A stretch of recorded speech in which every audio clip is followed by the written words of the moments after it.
Özü negizi bizdagi mыйзамдардагы пробелдер, мыйзамдагы жетишсиздиктер ушундай проблемаларга алып келип атат деп ойлойм. Анткени себеби партиялар жөнүндө мыйзамдарда башка дүйнөлүк практикалардан алып, тажрыйбасы бар, мындай жол ушундай жол дыйбак эле басып өткөн партия өлкөлөрдө тиешелүү мыйзамдар бар.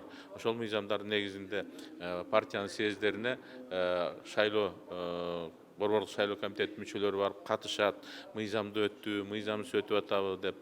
Ошонун негизинде каттоо иштери жүргүзүлөт эртеңки күнү мамлекеттик каттоо иштери. Мына ошондой процесстердин баары жазылган болсо мыйзамдарда, ошого жараша иш жүргүзүлгөн учурда мындай кырдаалдар токтойт. Партиялар баардыгын мыйзамдуу негизде ар кандай ошо мыйзамда жазылбай калган учурларды пайдаланып өздөрүнүн оюндарын жүргүзүүгө партиянын ичиндеги интригандарга да мүмкүнчүлүк болбой калат да. Партия жеке эле бир партияда эмес, Кыргызстанда бардык партияда ушундай проблемаларды баштарынан өткөрүп келатат. Тилекке каршы бүгүнкү күндө Кыргызстандагы эң чоң партиянын башына да ошол проблема келип тийди. Жана мунун баары тең албетте кандайдыр деңгээлде субъективдүү кырдаалдардан жаралып атат. Объективдүүлүккө караганда кээде субъективдүү кырдаалдар дагы күчтүү болуп атат. Бирок ошол эле мезгилде объективдүү кырдаалдар жана мыйзамдагы жетишсиздиктер дагы ага жол ачып берип атат деп айтышыбыз керек. Демек биз мыйзамдардын үстүнөн иштешибиз керек партиялар боюнча.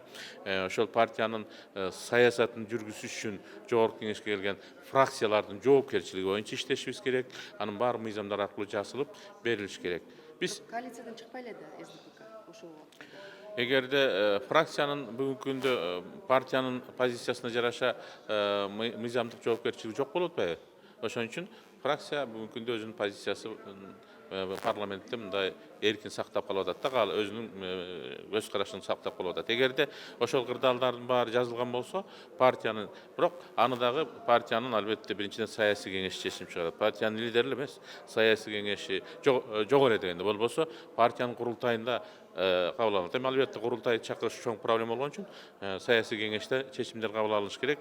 Партиянын мындан кийинки линиясы кандай болот, бийликке карата линиясы кандай болот, позицияда болобу, оппозицияда болобу деген нерсенин баары мыйзамда жазылып, анан көрсөтүлүш керек. Ошондо ошого жараша фракциянын дагы позициясы өзгөрүп турат деген нерселер болуш керек да.